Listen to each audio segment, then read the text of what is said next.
within a few days. Our presenter is Dr. Roger Peters.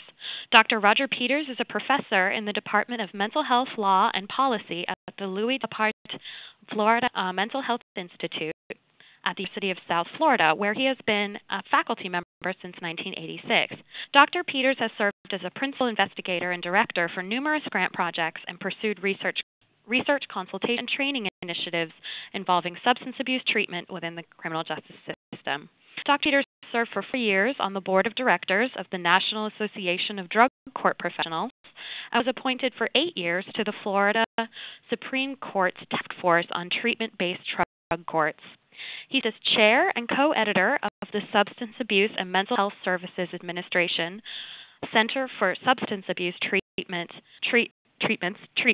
Improved Protocol, or TIP, number 44 on substance abuse treatment for adults in the criminal justice system, published in 2005. In March 2007, Dr. Peters provided testimony to the U.S. House Judiciary Committee on the Second Chance Act of 2007 legislation. Dr. Peters holds a BA from Haverford College and an MS and PhD in clinical psychology from Florida State University. We are very excited to have Dr. Peters as our presenter this afternoon. First, we'd like to conduct a quick poll to get a sense of what experience our audience members have working in or with problem-solving courts. Please take a moment to answer the question that will appear in a moment on the right-hand side of your screen.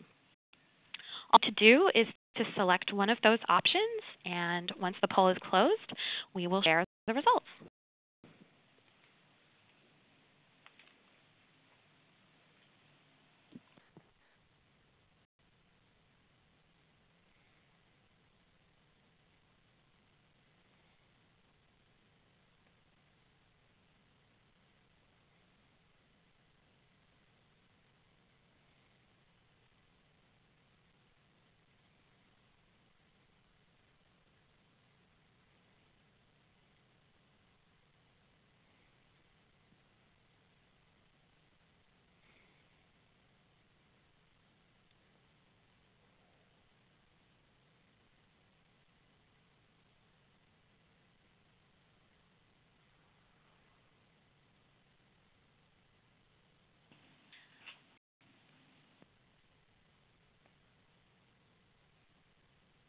Thank you very much for responding to the poll.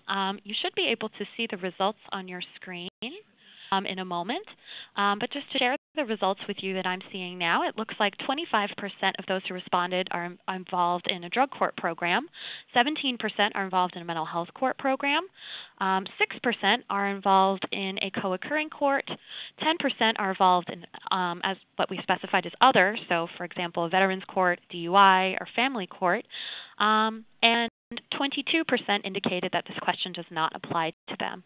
So thank you very much for those who responded.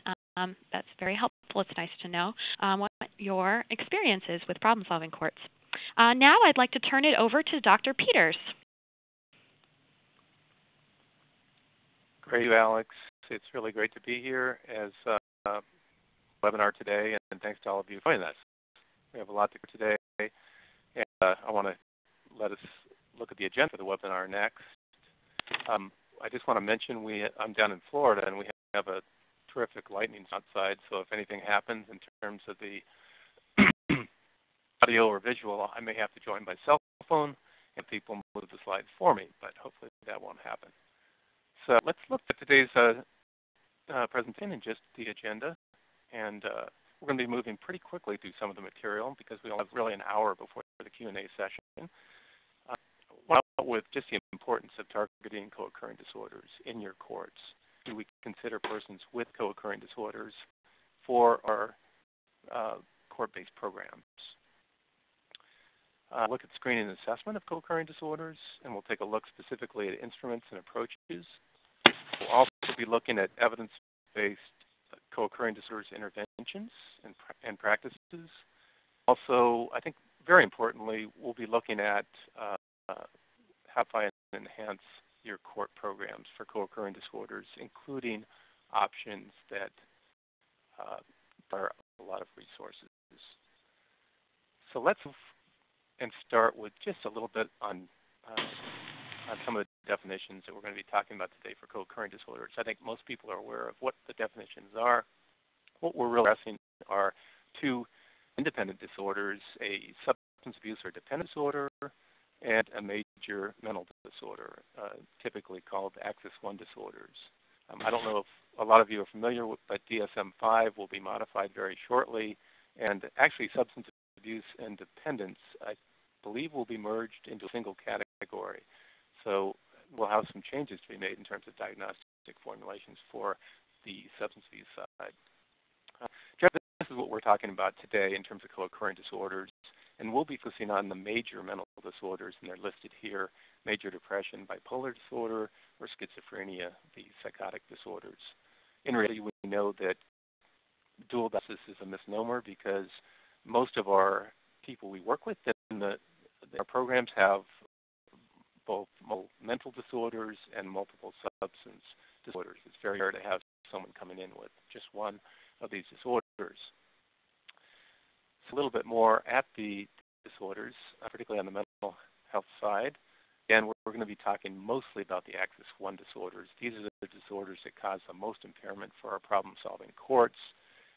They cause impairment in functioning related to family, school, employment, and participation in treatment programs, certainly.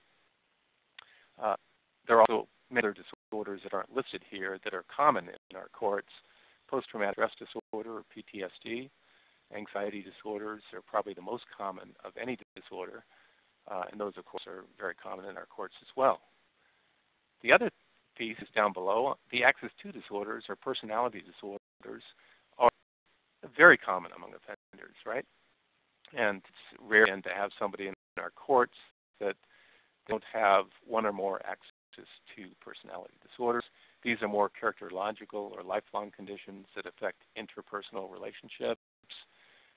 They complicate treatment and supervision and management, but generally don't create separate programs for these disorders.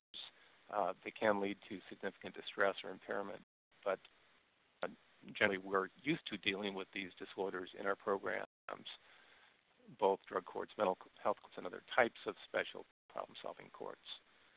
Just to look at what these are, we know there's a wide range of these disorders. They vary tremendously in terms of level of severity and level of impairment caused by these disorders.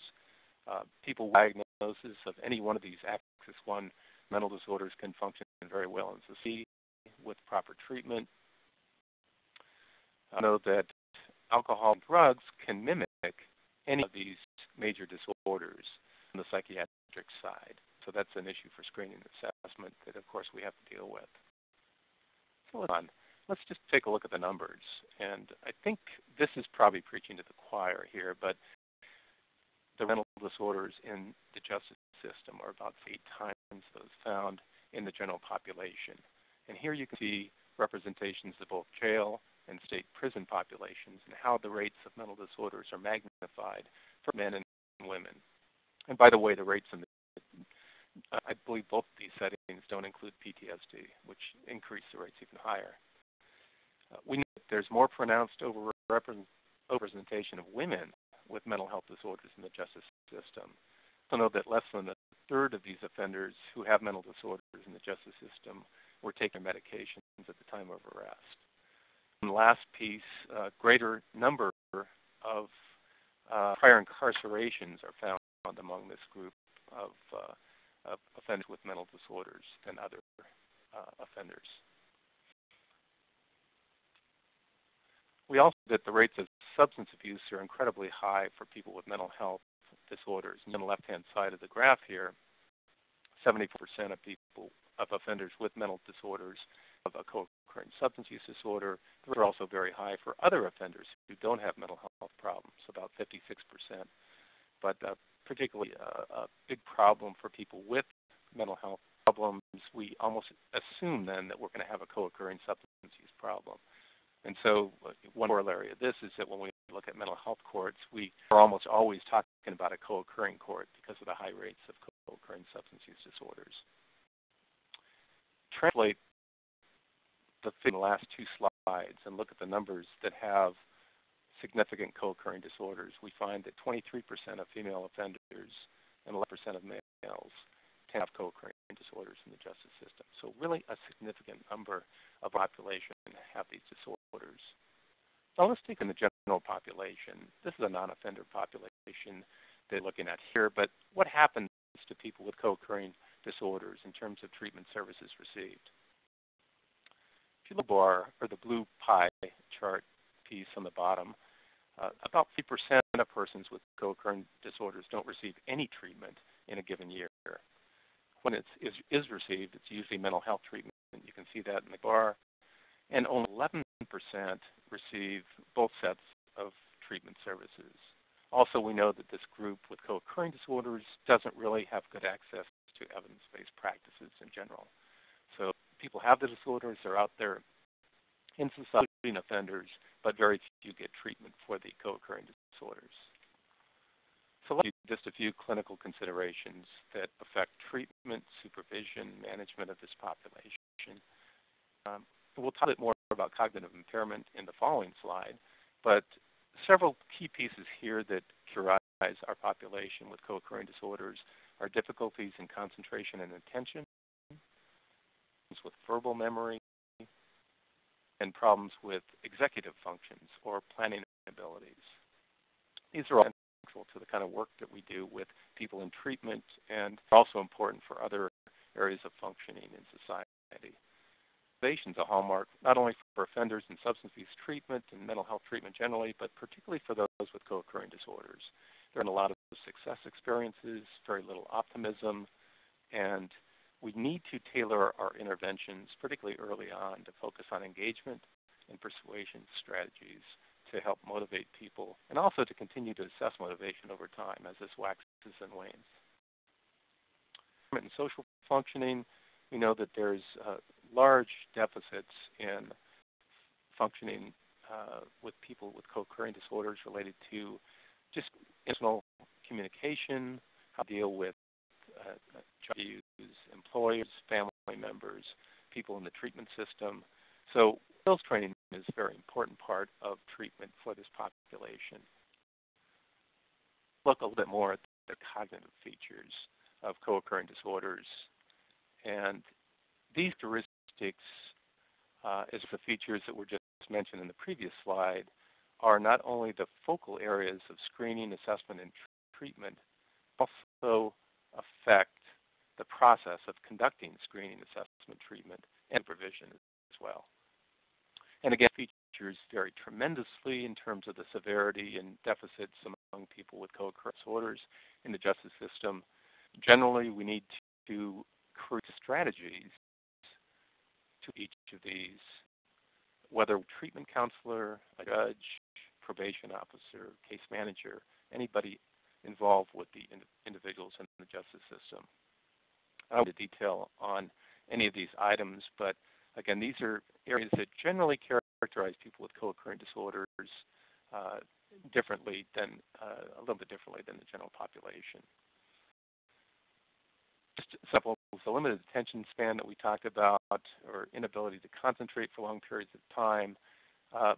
We have strategies that we address both in terms of our interaction with the offender as well as within treatment and supervision sessions. We have a slower pace treatment sessions. We've got the sessions. We repeat questions to make sure that people understand and so forth. All techniques we kind of adapt for people with cognitive impairment in our programs. So we'll address some of these things later on as we go forward. So again, just some general kinds of things I'd like to share with you about people with co-occurring disorders in the justice system. As you all know, this population cycles rapidly through the justice system. They're well known to jail booking officers, to professors, criminal judges, crisis teams, emergency rooms. They have significant problems when they're not taking medications, when they're not in treatment, when they're experiencing mental health symptoms, or also when they're using drugs or alcohol. So one of the key things that we know is that even small amounts of drugs or alcohol can trigger occurrence of mental health symptoms, not through a direct relationship, but typically through mobilizing people's lives through their residential setting, their family support relationships, that then create stress. The stress then exacerbates the mental health symptoms, and oftentimes we get people decompensating and having a full-blown relapse to the mental health disorders. Another thing that's sometimes myth is that offenders' mental disorders the same level of criminal thinking or antisocial beliefs. That's not true. We know from research that offenders with mental disorders have the same level of criminal thinking, antisocial beliefs, and peer systems as other offenders. So we really need to address these in our programs. We'll get to that later. This has actually more criminal risk factors than other offenders related to things like employment, education, family and marital problems, and prosocial leisure activities. And we'll address these a little bit later on. Just some general characteristics as we go forward about our population. So, connection between mental disorders and criminal behavior. First, disorders are not an independent risk factor for arrest and recidivism. In fact, in cases of only 92% of individuals, we find that arrest is not mediated by mental disorders. It's mediated by something else, including substance use disorders. This isn't a big risk factor for recidivism. Why do we treat the mental illness? Let's look at that for a minute. We know that, as I mentioned before, people with mental disorders in the justice system have elevated criminogenic risk factors compared to other offenders. And these are in areas that we have a slide on this later on we'll get to, but it includes education, employment, housing, family relationships, social supports, those kinds of things. They're at greater likelihood for arrest, technical violations on probation, incarceration. They tend to stay longer in jail and prison. They don't bond out often from jail they don't early release as often from prison, so lots of difficulties here.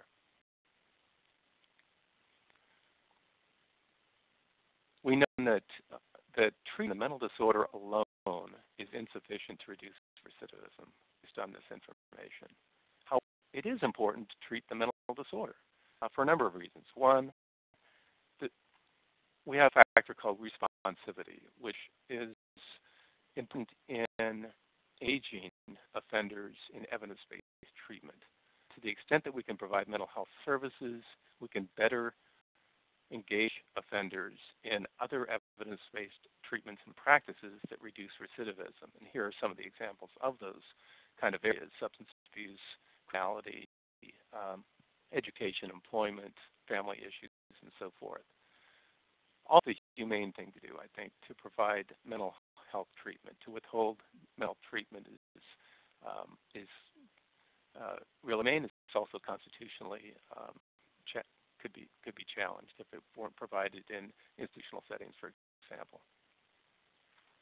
So the importance of focusing on people with high criminal risk and significant behavioral health needs. We characterize this population that we're talking about today, offenders with co-occurring disorders.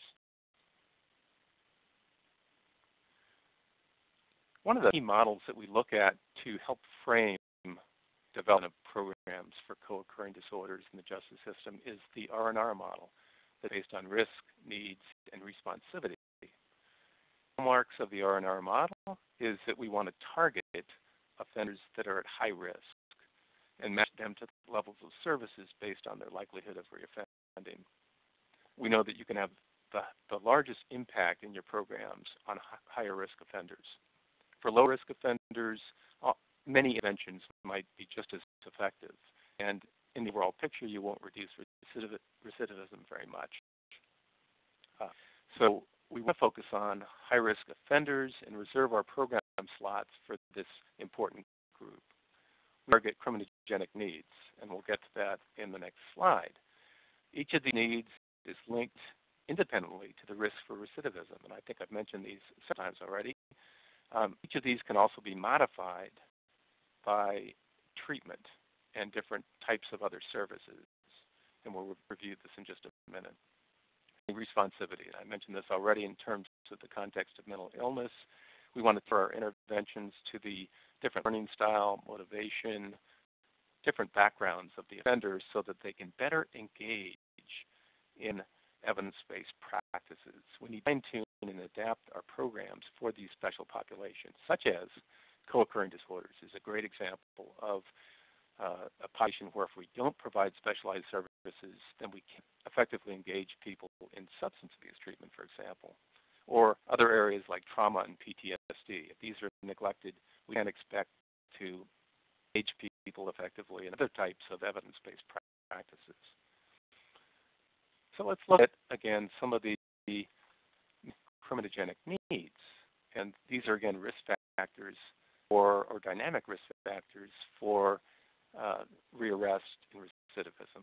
So what we call static risk factors, which are things that are unchanging that we can't much about. And those are things like age at first arrest, number of prior felonies, and so forth, that contribute significantly to the risk for recidivism, but are things that we can't really change, that they're already ingrained, they're already in place. So what is it that we can change? What are the dynamic risk factors for recidivism? And here they are. And we're focusing on these as a key component of your programs. And we want to ensure that you incorporate as many of these elements as possible. Each of them are independently linked to the risk for recidivism to the extent that you can address in your programs more than one of these criminogenic needs, these dynamic risk factors. You can cumulatively reduce the risk for recidivism. Now, 3 factors account for the largest reductions in recidivism, if you can address these in your program. And along criminal history, they constitute what are sometimes called the big 4 risk factors. So I think this personally, I think these are the first 3 listed here are one of the biggest gaps that we have in substance abuse treatment and also in mental health treatment with offenders. We'll talk about some ways you can incorporate strategies in curricula to address those needs. You see substance abuse is also a major dynamic risk factor, as well as several other areas that are very important to address in our programs. And again, we want to incorporate as many of these as possible in our programs for co-occurring disorders with offender populations. So let's this diagram, and we're going to talk a little bit about quadrants and different subgroups of persons with co-occurring disorders. Here into 4 quadrants so that we can provide more effective targeting of treat supervision needs among high-risk offenders in problem-solving courts. Let's each of these quadrants separately, from quadrant 1, which have the lowest co-occurring needs, to quadrant 4, which you see have both severe mental disorders and severe substance use disorders. Quadrant 1, and again, this is the lowest co-occurring disorders needs, people that have neither a high need for mental health services or high for substance abuse services. What type of programming is appropriate for this group? Well, these aren't really appropriate for our specialized problem-solving courts for people with behavioral health needs. Traditional processing is really what we're looking for in terms of this population. Again, this is a lower risk, lower need population generally. And we would focus certainly on criminal history, antisocial beliefs, and peers as part of the program of interventions. But this wouldn't be the group that you want to target in your programs that have specialized and intensive services for in your problem-solving courts. To quadrant 2, this is a group that high mental health needs. So what programming is most appropriate for this group? And I think clear health courts or similar diversion programs are the answer for this target population. Programs would be jail diversion programs, for example, that have case management and mental health treatment and supervision as well. But here, the mental health treatment is used to engage people, other evidence-based practices such as supported housing, supported employment, criminal thinking groups, as a decrease of mental health symptoms, clearly. Other targets as well, the high criminogenic needs certainly need to be addressed, and we'll share with you some ideas on curricula that you might employ here. For each of these quadrants, we have some concerns down below about who might be read for eligibility or screening. Some issues you might want to take into consideration that would come into play that would exclude people from considering perhaps from a particular program. Here we have functional impairment, for example, that's related to mental disorders that might prevent effective participation in a program, such as hallucinations or delusions, inability to kind of concentrate, and people are hearing voices and having inner dialogue and talking to themselves that might affect participation in groups, for example. Let's see.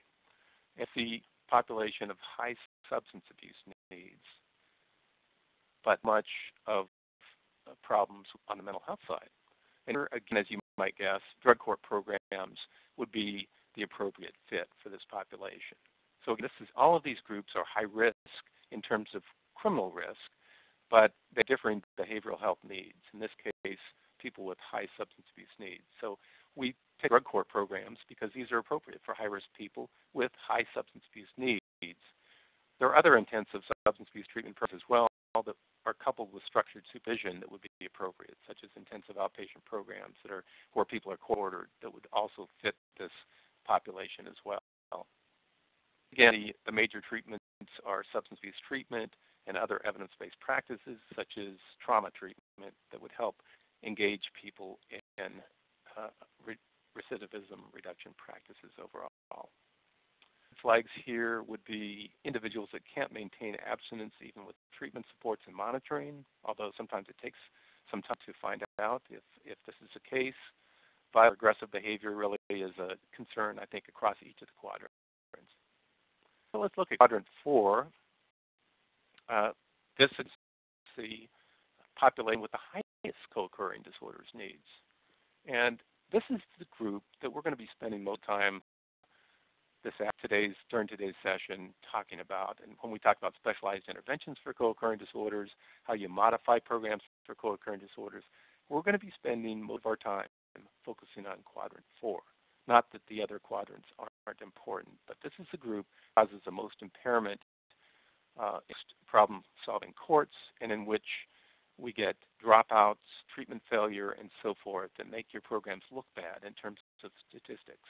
And so this is where we need the specialized interventions, and we'll go to a lot of detail, I think, about the specialized approaches and programmatic changes that you can make.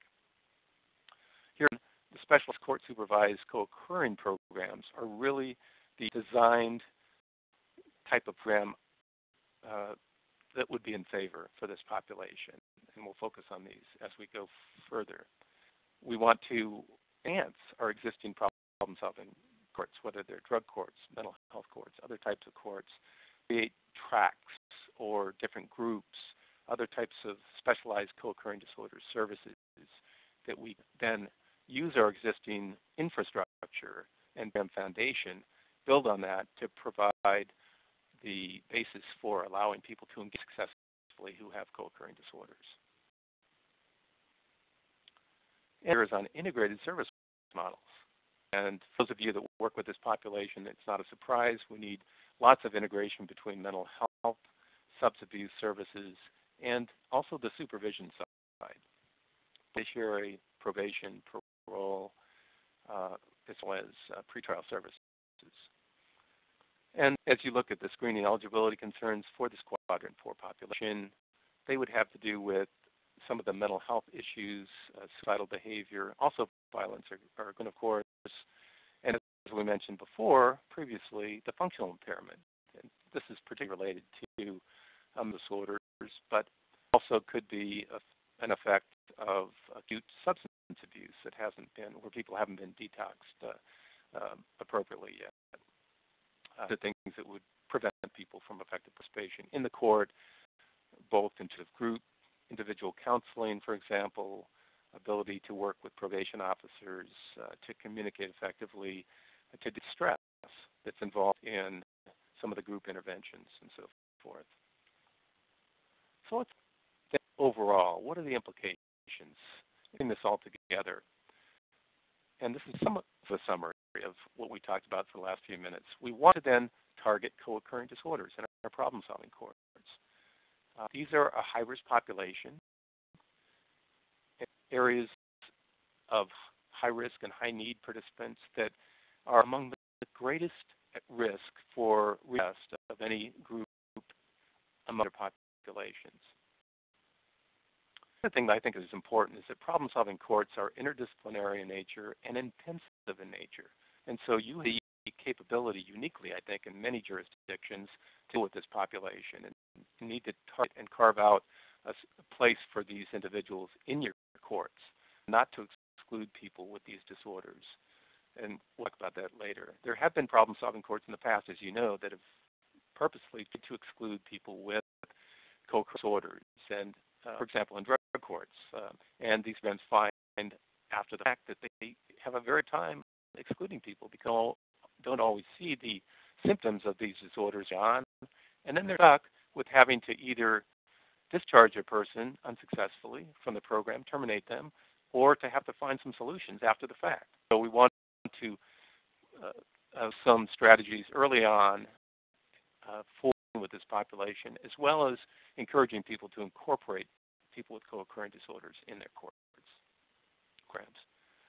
So, court-based treatment and supervision should be addressing both co-occurring disorders and other areas of immunogenic risk. Remember that mental disorders aren't an independent risk factor, and that mental disorder alone doesn't lead to reduced recidivism. So we look at a range, multiple criminogenic risk factors that we talked about earlier.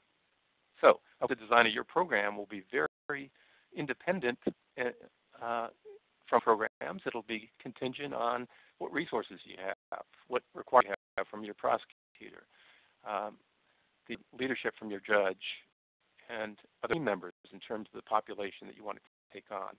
Important to the community linkages and resources that you have available.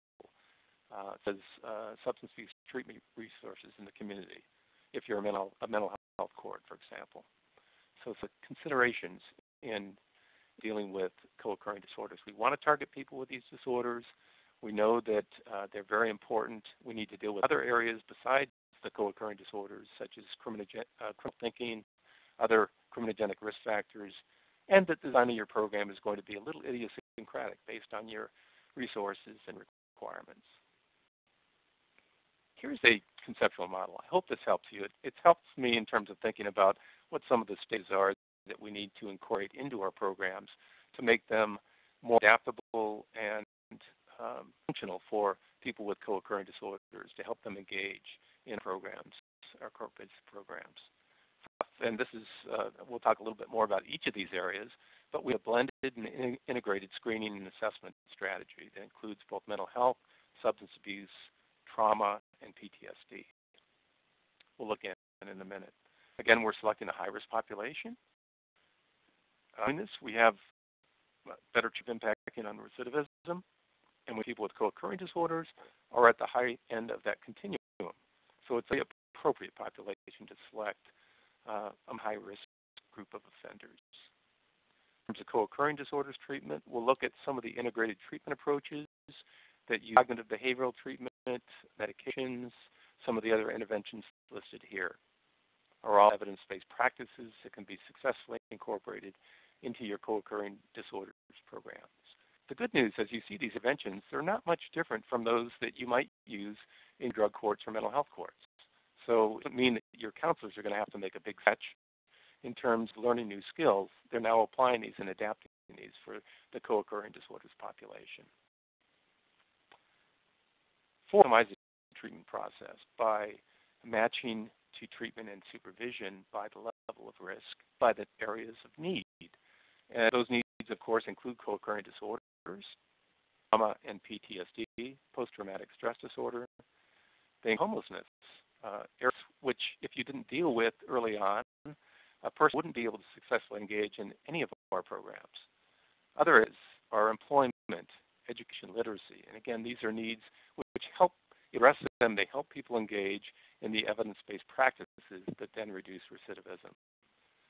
And it's neglected oftentimes is continuing care, post-graduation from our problem-solving courts. And again, if people aren't court-ordered to these services, it's somewhat difficult to rare engagement, but there are alumni groups and other successful kind of strategies for this that we need to look at. 5, I think, in the conceptual model is specialized supervision approaches, including our staff screens, our interaction with people with co-occurring disorders, as well as specialized community supervision approaches. And we'll look at this in just a few minutes.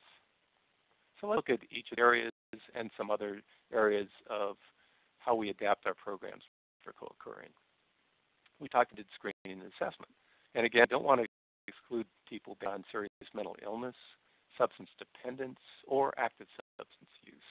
These are important factors that we dealt with in our programs effectively.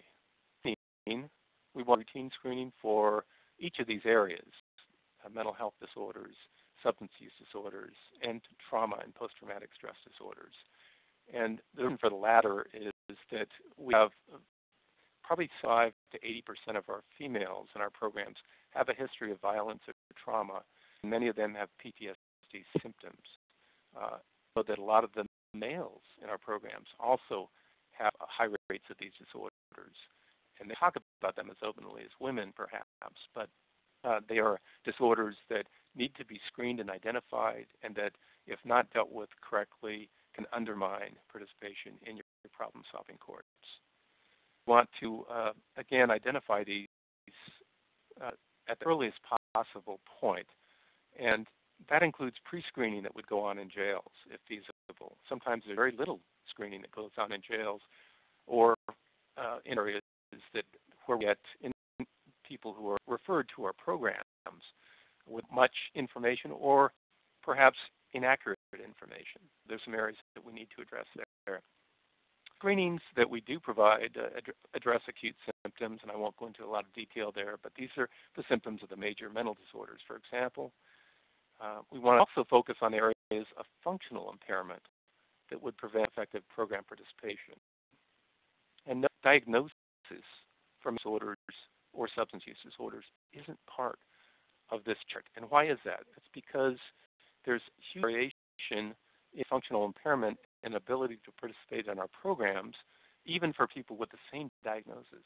And we know also that diagnoses can be very inaccurate, particularly if they're used for past diagnoses years ago.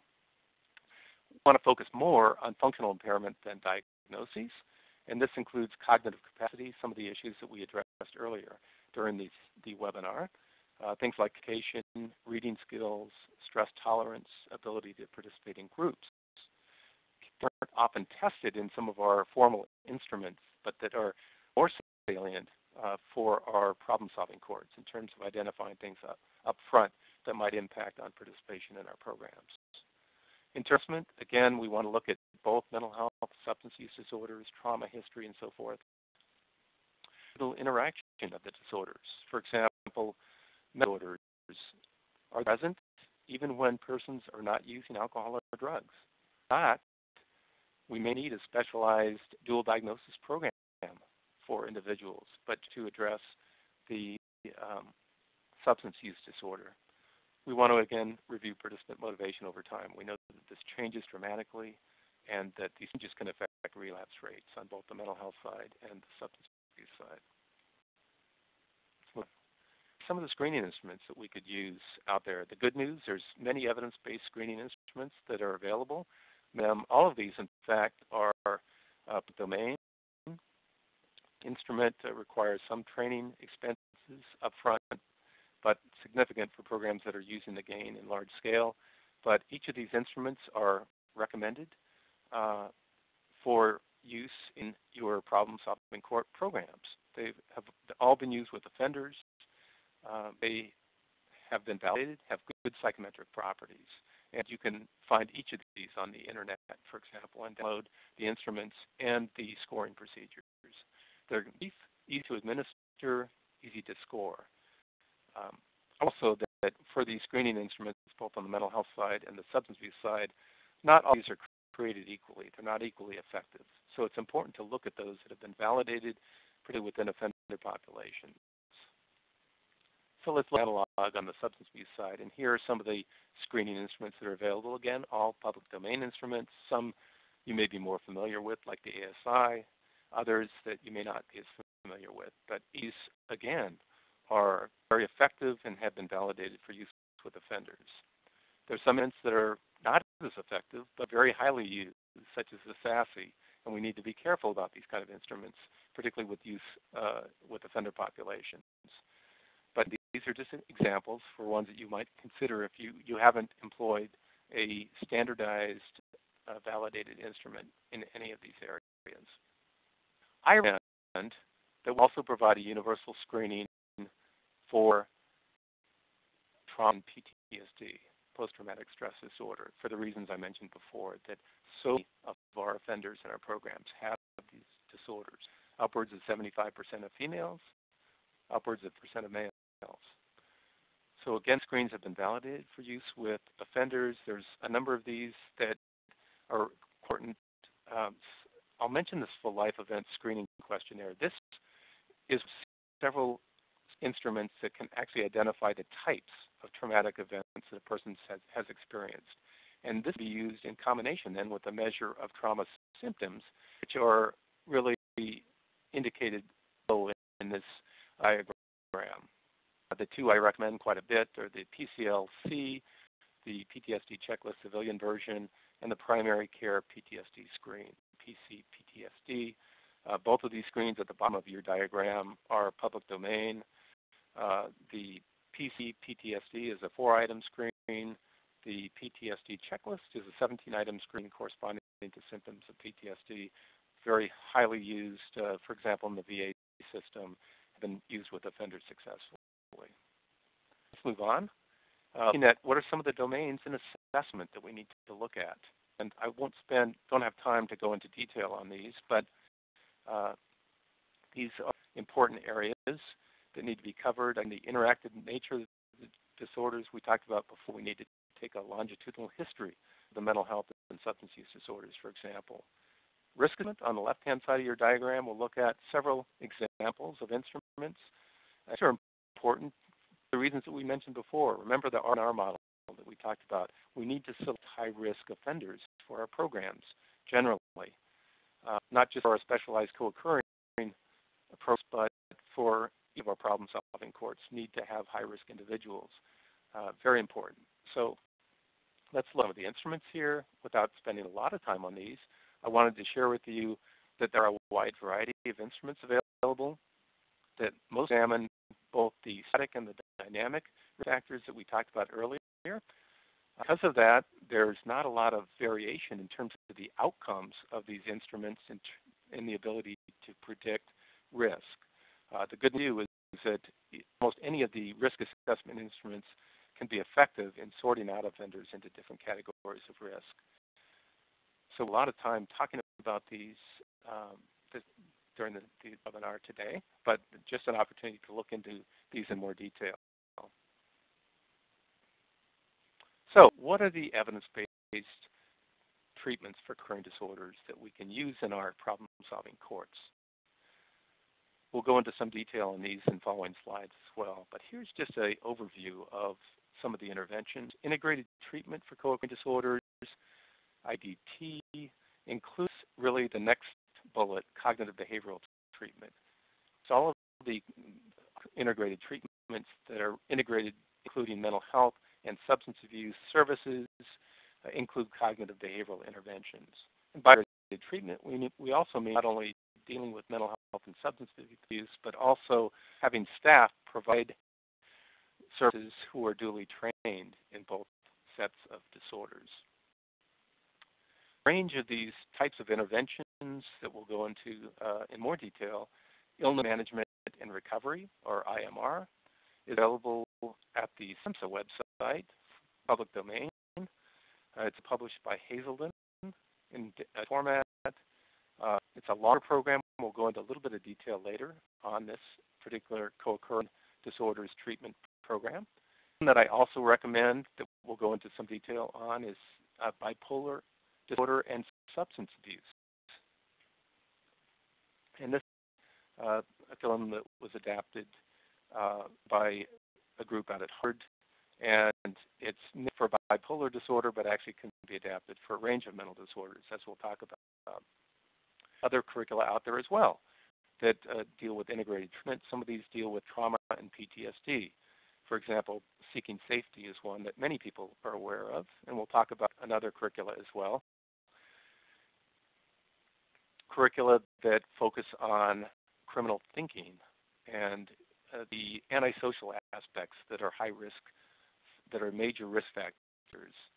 We'll talk about some of these curricula as well. So on the list here then, there's a number of other key features of treatment for co-occurring disorders. As you know, medications are a cornerstone of treatment for co-occurring disorders. No major program for co-occurring disorders would be effective without the involvement of medications. How to provide that triage and link it with medication services is a challenge for some of our programs, but a very important part of our programs.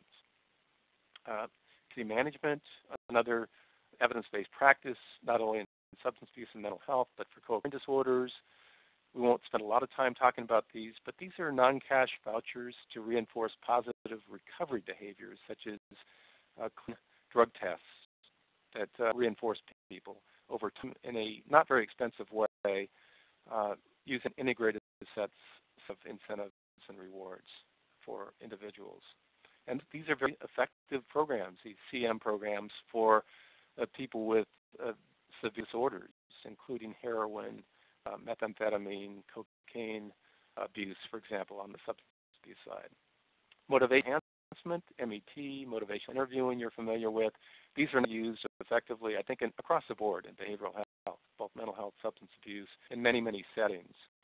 And I won't go into detail on that. Most of you have received some specialized training, I would guess, and motivational enhancement approaches. But again, analyses indicate that they're very effective with offenders and can be adapted and used effectively for people with co-occurring disorders. I mentioned motivation is a hallmark issue for people with co-occurring disorders. We really need to address these in our programs. Prevention, very important. And again, importantly because it's effective for offenders, but they have two types of relapse to address in our programs for co-occurring with mental health and substance abuse types of disorders. So on just some other examples there, and there's plenty of other evidence-based practices that aren't listed here, including supported employment, family psychoeducation, and some others, supported housing, other types of evidence-based treatments. Here's the curricula. I wanted to share with you some of the examples of the curricula out there for areas. And we have, for the co-occurring disorders, we have 5 different types of curricula here. We'll go into a little bit of detail in the first 2 in the next few slides. But these, again, are types that you might consider for your problem-solving court to incorporate that are typically provided in a group setting. So the first 2 are general co-occurring interventions. The last 2 are focused on trauma and post-traumatic stress disorder. And the first listed here, the cognitive behavioral therapy for PTSD, is developed by the Dartmouth group. The relatively new curricula that's also available through Hazelden. And the safety intervention is a curricula that many of you are familiar with. And again, all these interventions have been examined through NIH-funded studies, so there's good support for these interventions. We move down to the other area that I mentioned was important, criminal thinking and substance abuse. There are a number of curricula that focus on antisocial beliefs, values, behaviors, and peer systems. So these examples that you might consider if you'd like to incorporate curricula in this area within your problem-solving court. Let's look at some of the specific co-occurring disorders curricula. Here's one that I mentioned, MR, Illness Management and Recovery. This is a good example of a longer curricula, 10 separate modules, 46 sessions, available on the SAMHSA website, has been used and adapted for offender populations. And here are some of the components that you see of the MR program. A couple components that are related to it down below, as you see, that include some living skills, conversation skills, things like medication management, symptom management, community reentry issues that are dealt with. And then the Wellness Recovery and Action Plan is also part of this, which is a peer-based personalized plan for maintaining wellness and recovery, which has a set of workbooks that can be used by our offenders who have co-occurring disorders. We look at an example of a co-occurring disorder treatment curriculum. This integrated group therapy for bipolar disorder and substance abuse I mentioned, I think is very adaptable for all different types of mental disorders. It's a shorter curriculum, so it would be an alternative to IMR. It's provided in 12 sessions. It's published by Guilford Press, and here are some of the key components of this particular intervention, which is a curriculum-based program. A little bit then about the features of our co-occurring disorders treatment programs and how to adapt these for our problem-solving course.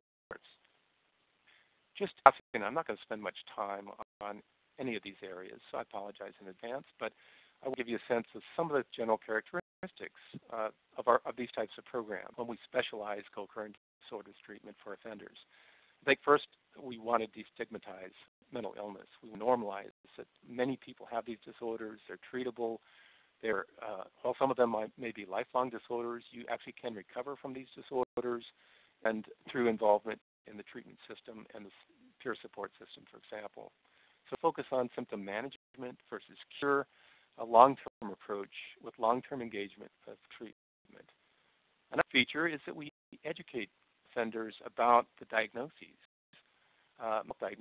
for example, interactive effects of the co-occurring disorders. A lot of individuals with co-occurring disorders we might expect are experts because they've had these for many, many years, these disorders. But in fact, they have a lot of myths and misinformation about many of the disorders that they have. Criminal groups, again, is a key feature. And again, I think this is one of the most neglected components of our court-based programs. And finally, don't forget basic life management and problem-solving skills. Remember, we said this is kind of a hallmark of co-occurring disorders populations. And these are things like anger management, leisure skills, problem-solving skills, stress management, social skills, and communication skills.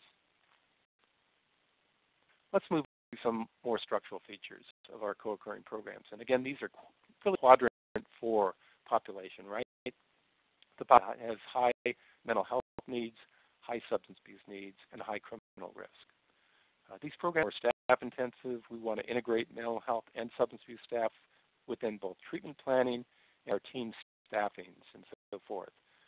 Typically, for example, in a drug court program, we'd have more mental health staff in a program that focuses on co-occurring disorders. And I'm happy to see that a lot of drug courts are hiring more mental health staff recently. We have duly credentialed staff in both mental health and substance abuse. If they're licensed in one area, they're at least certified. Just move on to a couple of these points. Our programs tend to be longer in duration, typically 1/3 longer in duration, for example, than a traditional substance abuse program.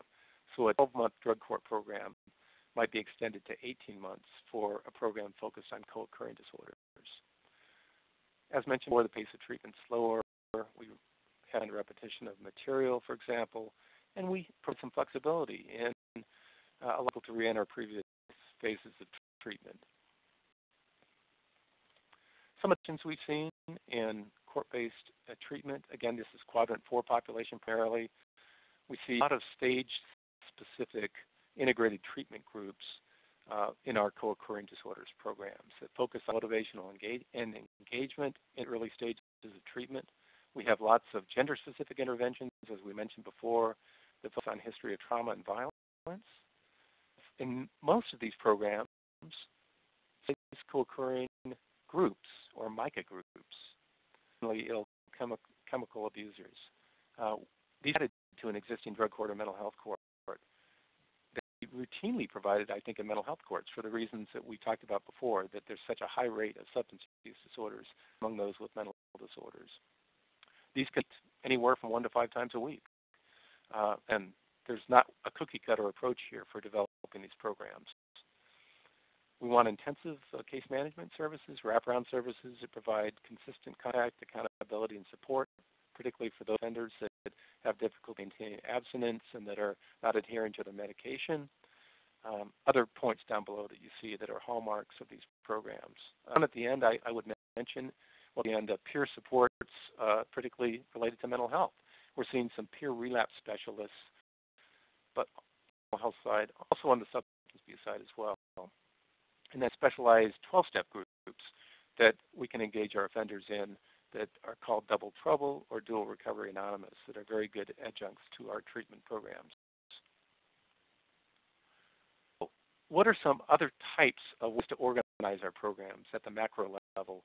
How to supervise people with co-occurring disorders in our problem-solving courts. Let's look at that for a minute. The options for court-based co-occurring disorders programs. We now have over 20 specialized co-occurring dockets in the U.S. that have emerged, and I think a lot of those, many of those are represented on today's webinar. There's an article in Press and Behavioral Sciences and the Law that we just put together based on our national survey that was conducted several years ago, looking at specialized approaches and that include co-occurring dockets. And we'll talk a little bit about what's different about these dockets, but in a minute. You have information here. They tend to be smaller, more frequent status hearings. For example, several times a week at the start of treatment. They tend to be more informal as well. And generally, we find that with specialized dockets, we have higher intensity of treatment services. Another in the specialized freestanding co-occurring docket is programs embedded within your existing problem-solving courts, a mental health court, a drug court. And there's no single one way to do this. Here are some of the types of things that you can do, providing treatment groups for people with co-occurring disorders. We talked about that before. This could be from 1 to 5 times a week. And you know all of these groups operating on your program. But it's going to be a subset of your population, mental health courts and drug courts, for example, that really need this type of service. And so it's important to carve out specialty groups that focus on these disorders, as well as medication clinics and so forth to deal with medication needs. You can have tracks or different tracks for people with co-occurring disorders. Some drug courts, for example, have groups that are separate for people with very serious mental illness. Then another track for people who come in with immediate crisis needs on the mental health side that are mainstreamed into the drug court.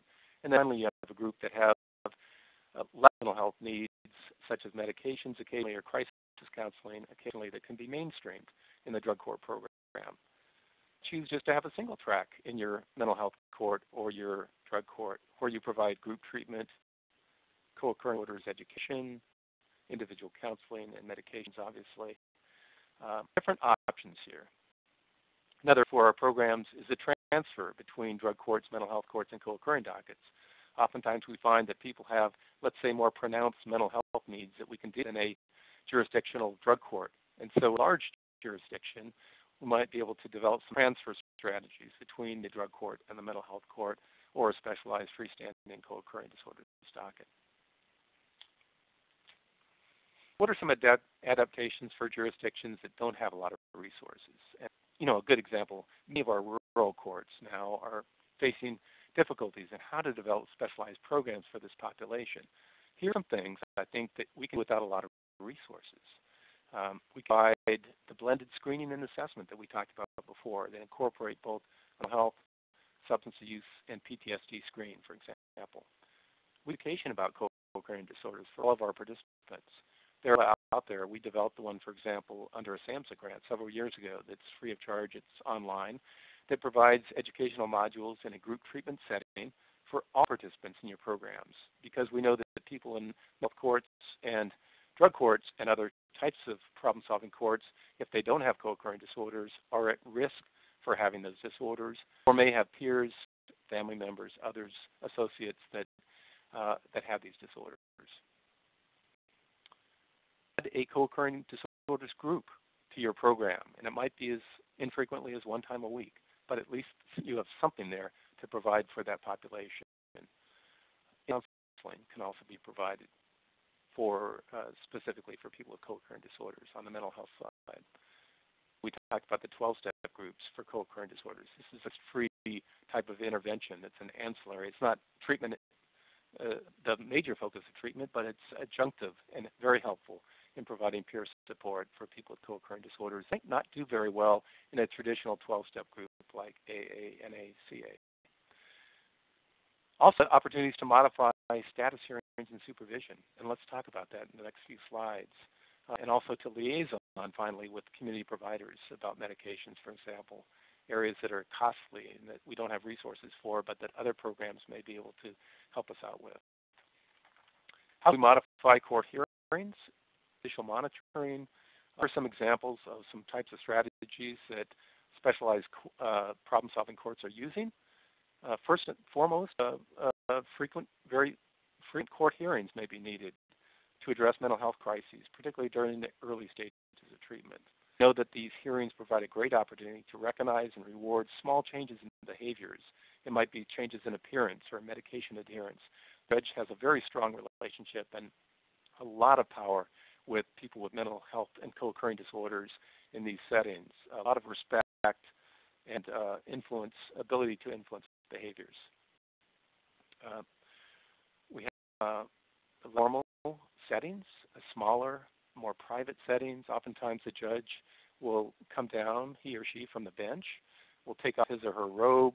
There'll be a smaller group that's talking at a table. It may be the one individual with co-occurring disorders that's at the table along with the other parties involved, including mental health staff, along with the judge and other individuals. This would be great interaction between the judge and participants. I think that the average drug court, for example, has 3 to 5 minutes of participation, and with our co-occurring disorders courts, you would see, or freestanding dockets, you would see quite a bit longer to go into detail on issues that are going on and how to provide supports and engage people in treatment. And then clearly we include mental health professionals to a greater degree in our court hearings, for example, in drug courts that may not include these individuals. And you may involve these individuals at the front or the end of status hearings to make it convenient. Similarly, at the front or end of staffings to make it more convenient for mental health professionals to come and talk about just those cases that involve co-occurring disorders. Let's talk about how we might modify community supervision approaches. Some good evidence now that specialized caseloads that deal with mental health and co-occurring disorders are more active than traditional probation caseloads, for example, with this population. We have some good research on that. These caseloads tend to be smaller. They tend to be less than 45 individuals versus 150 to 200 in many probation caseloads traditionally for a criminal jurisdiction.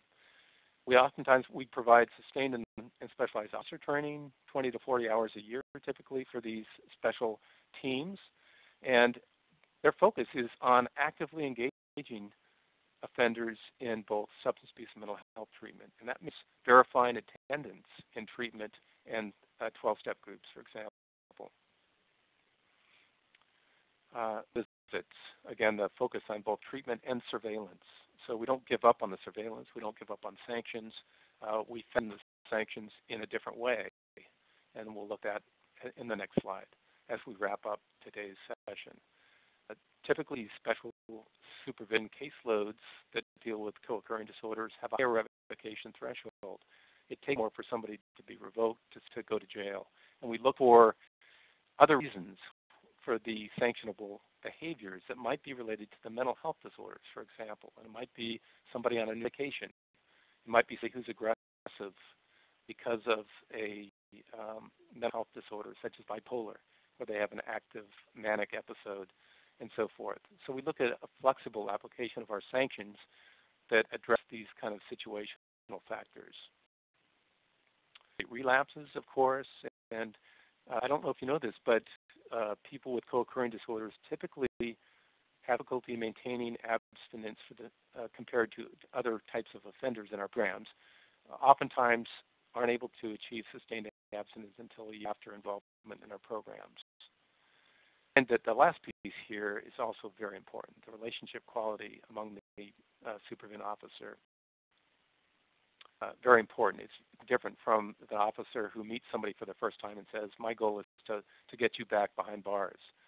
The difference with these specialized teams is their first interaction is focused on, I'm going to help you and support you to make sure that you're involved in treatment, get the help you need, and help recover. On the other hand, I'm going to be watching you and providing surveillance. We're going to be drug testing you. You're going to be in status hearings frequently. And I'm going to make you home visits, those kinds of things. So very important to look at some of these different strategies for supervision. Co-occurrence is a really important target population for our problem-solving courts. They're high risk for rearrest. They have high needs. And your courts are uniquely positioned to provide an interdisciplinary, intensive approach that's very common out there in your communities. With blended screening and assessment approach that looks at mental health, substance abuse, PTSD, and trauma. We want evidence-based co-occurring disorders treatment, and I gave you some examples of the curricula. We also look at curricula that focus on criminality as well, that address criminal thinking and criminal peer systems, for example. And talked about some of the options for designing co-occurring disorders programs. No one-fits-all is perfect for all different programs. There's options for programs that don't have a lot of resources, such as those in rural jurisdictions.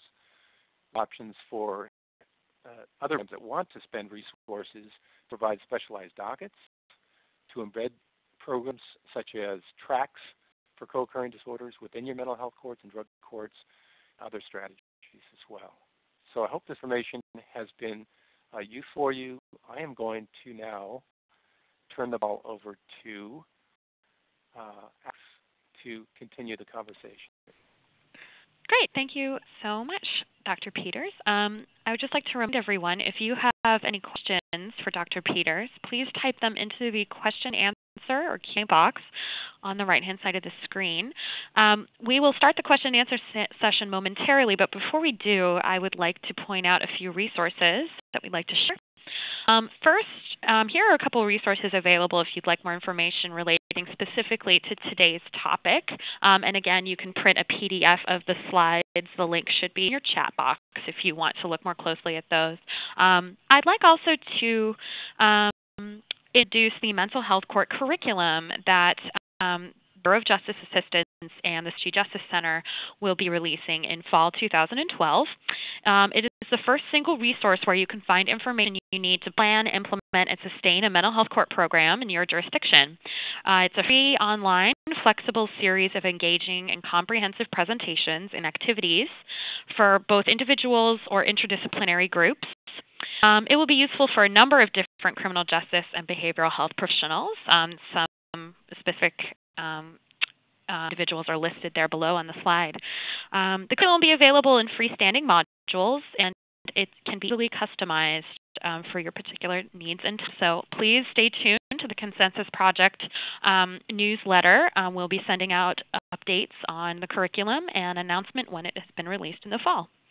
I'd also like to introduce the Criminal Justice Mental Health Consensus Project website. The Consensus Project is coordinated by the Council of State Governments Justice Center, and it's an unprecedented national effort to help local, state, and federal policymakers and criminal justice mental health professionals improve the response to people with mental illnesses who come into contact with the criminal justice system. Of the landmark Consensus Project report in 2002, written by Justice Center staff and representatives of leading criminal staff working on the Consensus Project. They've supported the implementation of practical, flexible criminal justice mental health strategies through on-site technical assistance, dissemination of information about programs, research, and policy developments, continued development of policy recommendations, and educational presentations. In partnership with the Department of Justice and the Bureau of Justice Assistance, we've created 11 national learning sites, 5 mental health court sites, and 6 law enforcement jurisdictions.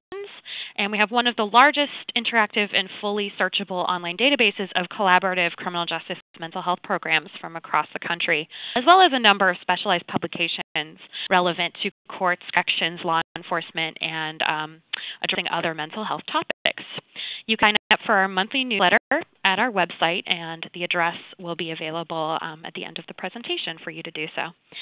So now I'd like to start the question and answer session. I will moderate the questions that are coming in from the audience, and as I said before, we will do our best to answer as many questions as possible in the time remaining. If we do not have enough time to address those questions now, we will continue conversation on the the Consensus Project Forum, which you can see on your screen right now. The link is at the top of the slide, and there will be a forum post there where you can post questions for Dr. Peters, and the discussion will continue there. First, Dr. Peters, we got our question in that I'd like to start with. We have a full schedule of activities for participants with co-occurring disorders. What benefits could we expect from adding a component on criminal thinking? Okay, good question. And we talked about that during the webinar already. We mentioned the three needs most highly linked to recidivism are clustered around addressing those offenders with antisocial attitudes, antisocial personality characteristics, behaviors, and also antisocial peers. So first I think is that this is a really important area to address in your problem-solving courts across the board. Again, I think I mentioned this before. This is one of the biggest gaps in our program services that I know of. For people occurring disorders in the justice system, they have the same level of criminal thinking as other offenders. So again, treating just the mental illness and substance abuse problems are important, but don't address one of the most important areas leading to criminal recidivism. So I would encourage your problem-solving courts at minimum to put a group related to criminal thinking, which addresses each of these three areas of needs: antisocial attitudes and beliefs, antisocial behaviors, and antisocial peer systems. By the use cognitive behavioral techniques in the criminal thinking groups, which are similar in approach to what you would use in substance abuse and other mental health programs. And so we find the settings most effective for addressing these problems because you can get feedback from other peers to counteract some of the types of things that are presented by other group members that are trying to con or manipulate and so forth, and can be confronted within the group setting. And also during the group, identify the exact type of criminal belief system and thinking that's going on. Again, then find the curricula, I think, that are available to address this area of criminogenic need. Thinking for Change, for example, developed by NIC. Reasoning and Rehabilitation, that's used heavily in Canada and now in the United States, internationally as well. Another I'd recommend that was mentioned in the slides is Criminal Conduct and Substance Abuse Treatment. That's published, I believe, by Sage Publications. We know programs that address criminal thinking, behaviors, and criminal peers in a structured way are able to reduce rates of recidivism by between 50 to 25% typically. So this is not a small endeavor, and it's not an unimportant endeavor. It really can augment and increase your rates of success in your problem-solving course. Very much. The next question, I'm actually getting a few that relate to identifying appropriate screening tools and also determining how to improve screening processes so that programs can get appropriate referrals to their programs. Could you speak a little about what considerations a program could make in selecting the appropriate screening tools, and then also how programs can use information gathered through screening to identify appropriate participants for their programs? Sure, I can. Let me talk first about maybe the process of getting the right information to your programs about screening. And oftentimes we have difficulty in the appropriate referrals, right, for our mental health courts, our drug courts that meet clinical criteria for our program.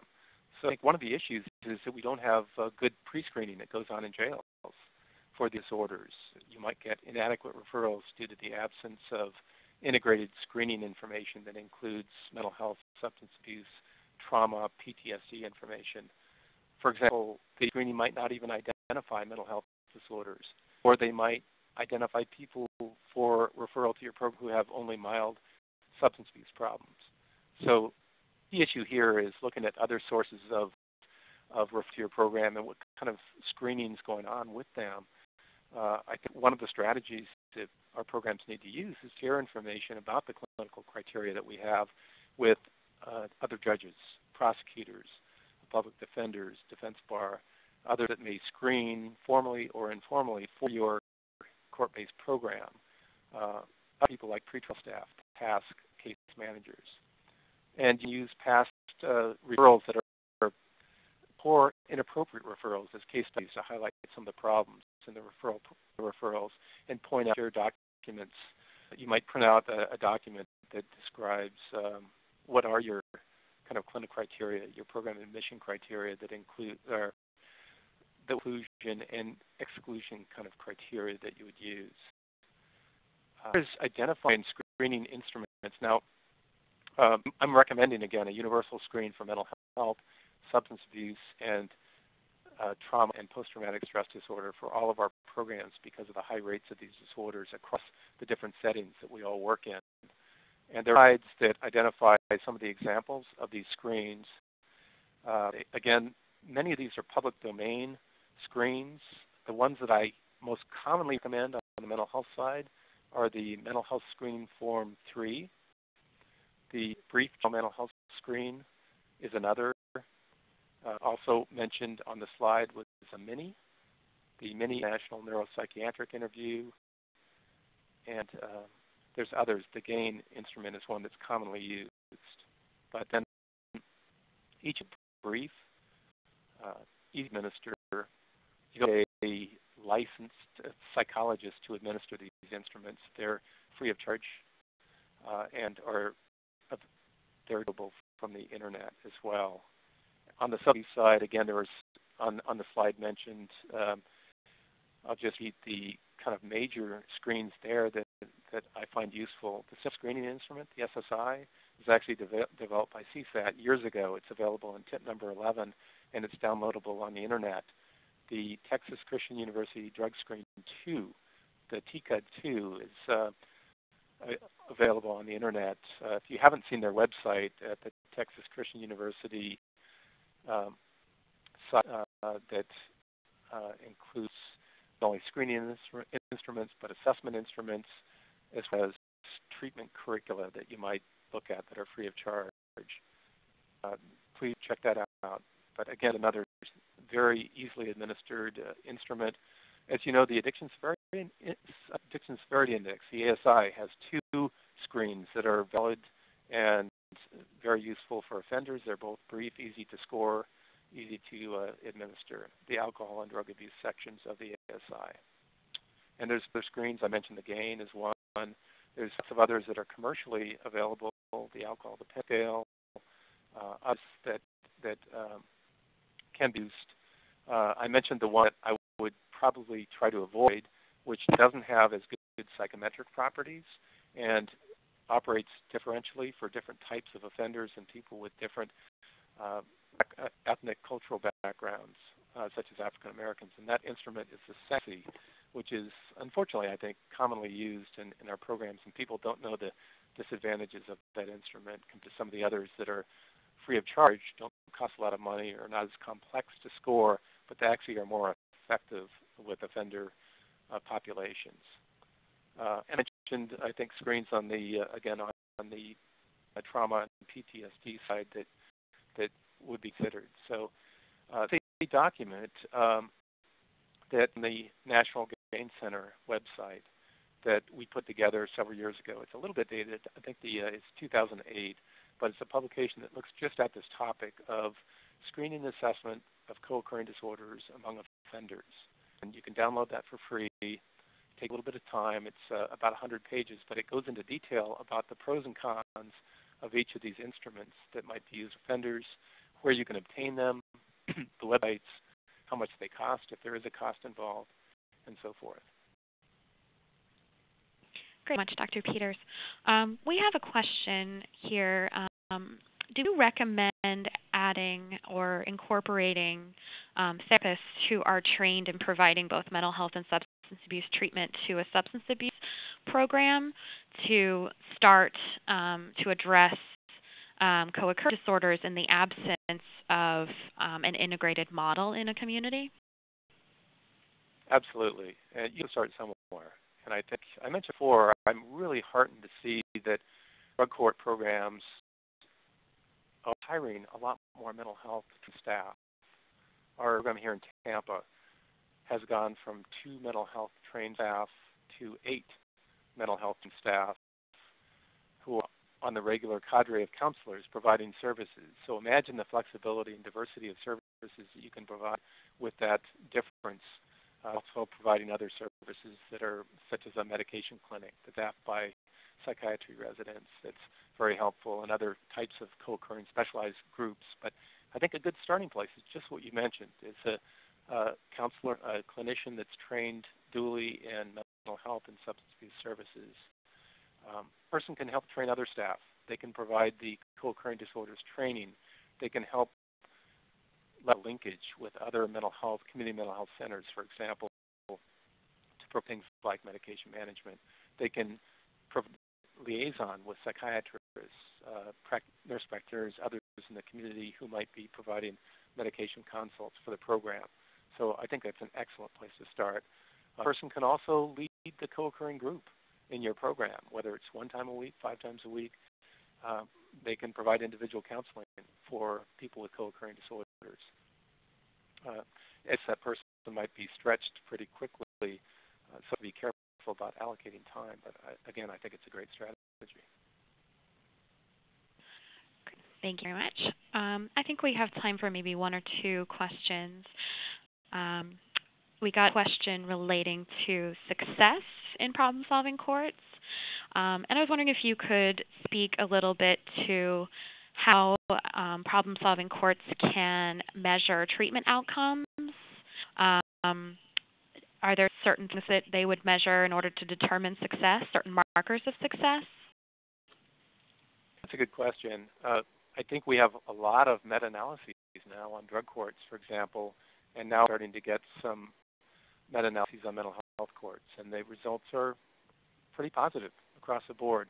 Now, we have as many studies about co-occurring disorders in problem-solving courts. In fact, there's individual studies that have been done. I don't believe they've used experimental designs for the most part, but they're more quasi-experimental designs looking at outcomes, and those have been quite good from those programs. And they show good engagement of individuals and services, which would be an outcome measure, good graduation, successful graduation rates. And again, the other traditional outcome measures, I think, are very applicable to people with co-occurring disorders, which are rearrest. I mentioned graduation, the number of positive UAs, that drug test results that people have in the program. In the case of co-occurring disorders, you're also going to look at things like symptom level, right? At the level of mental health symptoms, for example, depression, how that changes over time. There are individual screens that measure that. The Beck Depression Inventory would be one. There are similar instruments for other types of disorders and general types of symptom measures that look at each of the major Axis 1 disorders that you can use as a repeated measure during different points of time over the course of your problem-solving court. So I think, in terms of the marketable outcomes, the ones that are most important to your funders and policymakers, it's still the big ones that we look at in drug courts and mental health courts. It's the recidivism rates over time, over 1 year, 2 year, and beyond for follow-up. It's graduation rates, how you successfully engage these people in your problem-solving court programs. I think with the things like symptom measures, that's a kind of a proximal measure and an intermediate measure. It's not very marketable for your funders, perhaps, but it does tell you that you're getting at your targeted priorities and that you're meeting your goals for mental health treatment and co-occurring disorders treatment by lessening the disorders themselves. I think there's key indicators as well that are very important for co-occurring disorders specifically, and those would be housing and education, as well as the degree of family and social supports, to the extent that you can measure that as well. Remember, these are all deficits that are not unique to people with co-occurring disorders, but more pronounced among that population. And so each of these can be metrics that are important, I think, weighing the outcomes and looking at the outcomes for co-occurring disorders in our problem-solving course. Thank you. A question here from someone who has a drug court in their community, but no, they do not have a mental health court, and the question is, how can they help address the needs of individuals who have maybe a more primary mental health disorder, and they find that they are kind of being able to have them in a program that really does address their needs specifically, that they're finding that these individuals are not doing well in a drug court setting. How do you recommend that a program who is in that situation proceed? Well, I think that's a situation a lot of drug courts are in, where you don't have specialized programs out there in the community that are available. And think about rural courts. I mean, how many rural courts have specialized co-occurring disorders residential or outpatient programs that they can take advantage of? Many of them would have to send people 150 miles to get to such a program. But if there is a specialized program in your community, particularly in a larger jurisdiction, you want to take advantage of those special services, whether those are residential programs for co-occurring disorders or intensive outpatient programs. That's your first stop, is to look at the existing specialized programs that are there in the community. But barring that, and probably for the most of our drug courts, you have to create from within. And so again, some of the slides that we looked at today address those issues about how you do that without spending a lot of resources. And the question earlier, I think, was kind of key, is would it be good to hire somebody with mental health background and a substance abuse background for a problem-solving court? And that would be a great strategy to start out with, is to hire people with that capability to then begin to build a program and design a program, even without a lot of resources. And you can provide specialized interventions for a small segment of your drug court population with even limited staff that have specialized training in both disorders. And again, the areas that you would develop would be a specialized group, individual counseling, liaison linkage to medication management resources in the community as key kind of strategies. Great. Thank you so much, Dr. Peters. I think this concludes the question and answer period. I did want to remind our listeners about the forum that I mentioned before. We'll be hosting an online forum on this topic and encourage you to post your remaining questions to that discussion. And we notify all the registrants when this forum is live. This concludes our webinar on addressing co-occurring disorders in adult court-based programs. Thank you for your attendance and participation. Thank you to the Bureau of Justice Assistance for sponsoring this event, and a big thank you to our presenter, Dr. Roger Peters. A recording of this presentation will be available online early next week on our website, www.consensusproject.org. Finally, when you leave this event, a brief survey on this webinar will pop up on your screen, and we very much appreciate your feedback. Thank you, and we hope to see you again soon.